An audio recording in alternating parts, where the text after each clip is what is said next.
If you're someone with a full-time job but who also likes to make games, you're going to find yourself having one of these following two problems.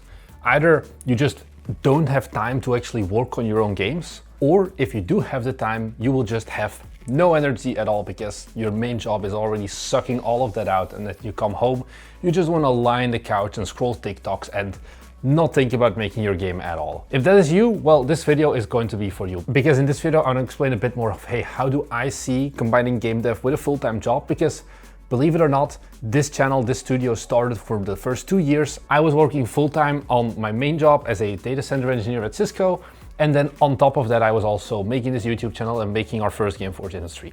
And I personally myself, I've been able to go full-time right now, but that's honestly kind of a dumb decision that I made. We've still got people on our team like Thomas who are actually still full-time employed whilst making games at the same time, which have been moderately successful even if you ask me. So it is definitely possible, and I just want to talk a bit more about how do I see it, how can you maybe also incorporate some ways to just make it better and not hate your life. And the bad news is, speaking of not hating your life, you will do that. There is no easy way to say this. Of course, I can all be like, hey, this is gonna be awesome. Follow these 5 tips, do daily affirmations, and you're going to have like a blast. Your game will be out in 2 months. No, it's going to suck. Let's be real. It's going to suck because you're already working 40 hours and now you want to work on top of that? Why can't you just watch Netflix like a normal person? Why do you want to make games? But assuming that you do just want to make games and you do want to do more with your life than just sit in the couch and watch Netflix all day, and you do want to make that game, well, you need to be aware that there will be certain sacrifices that have to be made. And it's going to be something that also isn't just, hey, I'm skipping going out for a weekend because then my game is done. No, these are more like long-term concessions that you need to mentally be able to get ready for. Maybe it means less sleep, which isn't ideal, but sometimes that's the case. Or maybe it is that suddenly you're just swamped with work because ta-da, something has gone wrong, or there's some other project, or you suddenly have to go on a work trip for a week, during which time you can do 0 work on your own game, for example. Know that these things will happen and you will be like, oh my god, this sucks. And you may actually be even fantasizing of, hey, I just wish I could quit my job, like have my game be a success, like become a full-time game developer.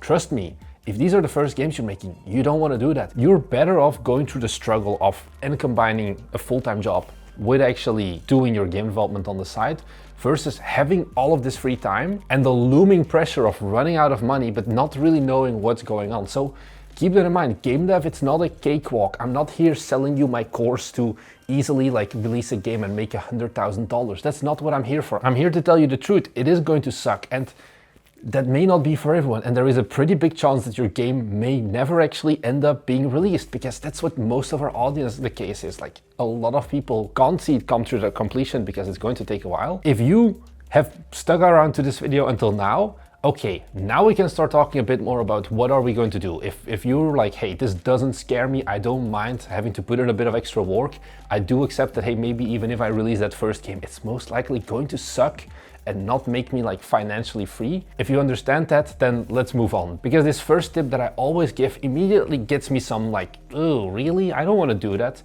And it is to wake earlier. A lot of people ask me like, hey, I go and I do my day job and then I come home and I have no energy to work on my game anymore. What should I do? And the answer is simple. It's been staring you down in the face. Work before your main job. Chances are you do want to dream of like, hey, one day I can quit my main job and become my own boss. Like the whole girl boss thing, like slay queen. But in order to reach that point, well, do you value your current boss more or future you? In that case, I know a lot of you developers, like, because most of you guys are software devs, are like, hey, I'm a night owl, I can't sleep early. Well, those things change. You can change those things. And of course, it's gonna suck the first week once again whilst you're adapting. But it is going to be better. You'll have more focus. I do my best work even when I worked at Cisco.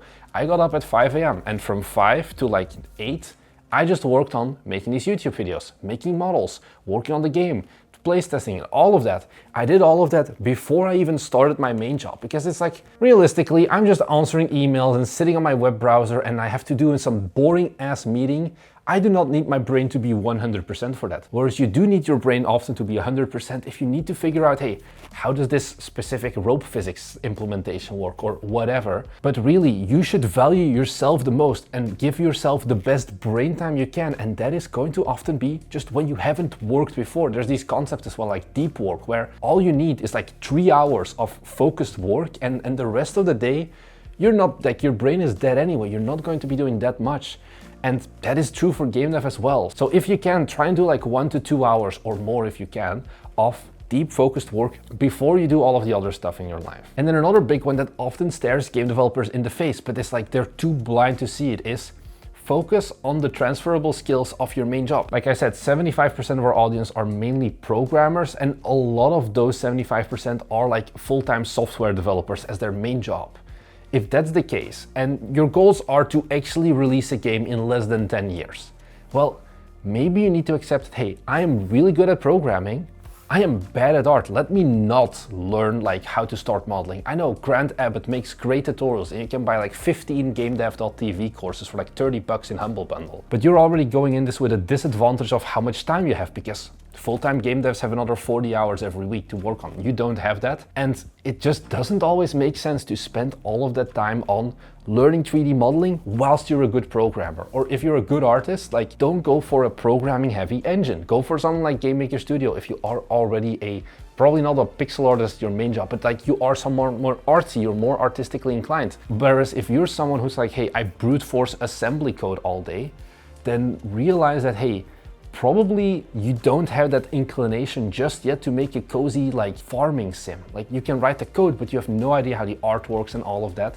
Accept that there are other ways to still get around it, but focus on what you're good at, because like if you can make a more in-depth game than what a regular developer can do, and you can focus on your skills, it is probably going to sell better. Now, of course, remember that things like art do matter, but in that case, also most likely if you're not a trained artist, there will be other people who can become better artists, or you can use assets, or you can find other people and things like that to help you with the art part, and you focus on what makes you good. Find your unfair advantage is what I often say, because that is going to help you tremendously when you're already going to be disadvantaged by being realistically often a solo developer who doesn't have that much time to work on their game every week. And now I did say like, hey, maybe if you're not a good artist, then try to find someone else. But this is another tip that I don't think you'll hear very often, is sometimes it's better not to work with someone. Like we often say on these videos, like, hey, find yourself someone to work together with, find someone to complement you. The problem is that that can often be detrimental as well, because we've even struggled with that with our own studio when we were all working our own main jobs. It was me, Thomas, William, and Jamie. And there was a period where both William and Jamie, they were like fully loaded on work, and there was just no way they could do extra work for Forge Industry, the game we were making back then. And then you have that problem of me and Thomas, we get kind of like annoyed and mad at them because, well, they're not pushing any more code, they're not doing any further work, whereas we had this agreement originally of, hey, we're gonna work this much on the game, we're gonna hit our deadlines. And on the other side of the spectrum, they also didn't enjoy that because they knew they were letting us be disappointed.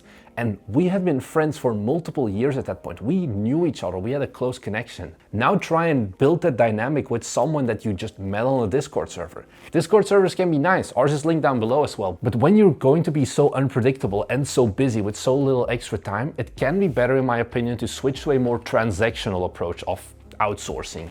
And that is doing things like, for example, finding level designers on Fiverr, finding artists on Fiverr, or just buying asset packs. Asset packs is another great where, hey, maybe you originally wanted to have someone who's like your composer or your 3D modeler, but then 3 weeks later they suddenly just disappear. It's like, great, I am stuck on my game now until I get more art, more assets or whatever. Those things don't have any like external dependencies on people who maybe have the same problem as you. Think to yourself, can you guarantee that you're going to be able to have a consistent output for the next year? Well, probably not. And the people you work together with also probably won't be able to guarantee that. Now, there is one big catch. I do suggest still finding someone, but keeping it more for a high level approach, where basically you treat them as accountability partners, where they could get hit by a bus tomorrow or just disappear basically, and your game would not be that impacted. It's more someone who keeps you accountable, who talks to you, who maybe you can bounce some ideas off, be like, hey, how should I market this? Is this a good idea, yes or no?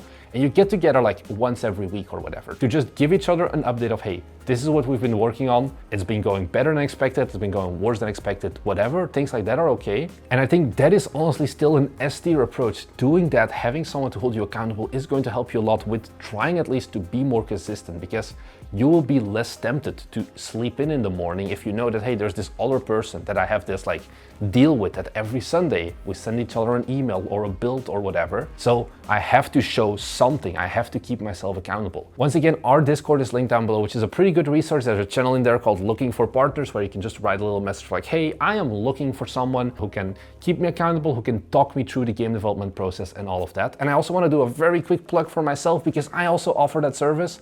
If you're like, hey, I want to be held accountable, I want to talk marketing, I want to just talk through my game design document, I want to see, is this even making sense? Am I working on the right things? We've got a Patreon as well with bonus content, and there's a tier as well where you can just have monthly calls with me and I will give it to you straight. If you're wasting time on something that honestly doesn't matter, I will tell you, I will hold you accountable. I'll send you messages like, yo, where is that build you promised me? And speaking of not wasting time, that is my final big piece of advice that I have is become more ruthless. Like the idea of, hey, I want to do a small scoped game. I know that's not often what you want, especially if you want to combine game dev with your main job. It's like, hey, I want to work on my dream game, whatever that may be. And it's okay. But then if you have that smaller scope, realize that even a small scope is gonna take a year probably. If you're like a part-time dev and you have like 10, maybe 20 hours a week to work with, then the focus is more on focusing on only what is actually important to your game. If you're making that RPG, for example, well, there are so many little side quests basically that you can go on. You can make the main game, have like your main combat loop, have your levels, have your storyline, and then you can get distracted by like, hey, what if I added horses? Or what if I added like this random Breath of the Wild mechanic and I remake it in Unity and things like that. And those are actually going to be things that are scope creep at the end of the day. And you just need to become ruthless and be like, hey, no, I need to focus on having that core of my game first, because otherwise you get those like spaghetti code projects where it's like 17 different half-finished mechanics, but none of them really got seen through completion because you were working on the story, but then after a week you got bored because it wasn't interesting enough and you added something else and you never got back to that. Be more ruthless in that. Say no to the dumb scope creep stuff and focus on what actually matters for my game. At the end of the day, there are a lot of ways to say this, like learning to say no, not having any scope creep, focusing only on your core game design loop and whatever. It doesn't matter how you call it. It's important that you actually implement it. Find out what is the core of my game. You should know this pretty early in your development and just focus on making a game where you would almost reach that point of, hey, I could ship this now and sure, it wouldn't be the full experience, but it would still be a game. It wouldn't just be a disjointed mess of different mechanics. Anyways, I know it's really hard and it's often not that simple, and you may see me as like, oh, this 23-year-old kid knows nothing what he's talking about. I've been in your shoes, trust me, it sucks at certain times, but I want to know as well, what is like your biggest struggle if you're combining game dev with a full-time job? Is it things like your commute, for example, which is also so shitty? I used to have a 2-hour commute and that was the reason why I was like, I can't deal with this anymore. I need to go full-time. Let me know in the comments down below and I'll try to answer and like give you some help as well, because it often depends on the individual situation you're in as well. I think these are some lesser talked about, but still very good tips that you should consider as well. Anyways, thank you very much for watching. We make 2 videos every week talking about game dev and the entire process, and then we have a bonus video on our Patreon, like I mentioned before, every week where we just go a little bit more in depth. So if that's something that you're interested in, be sure to head down below and subscribe. It really helps us out because a lot of you guys aren't subscribed, but having the number go up, it just makes my monkey brain more happy. So thank you very much for watching, and I'll see you guys in the next one. Bye!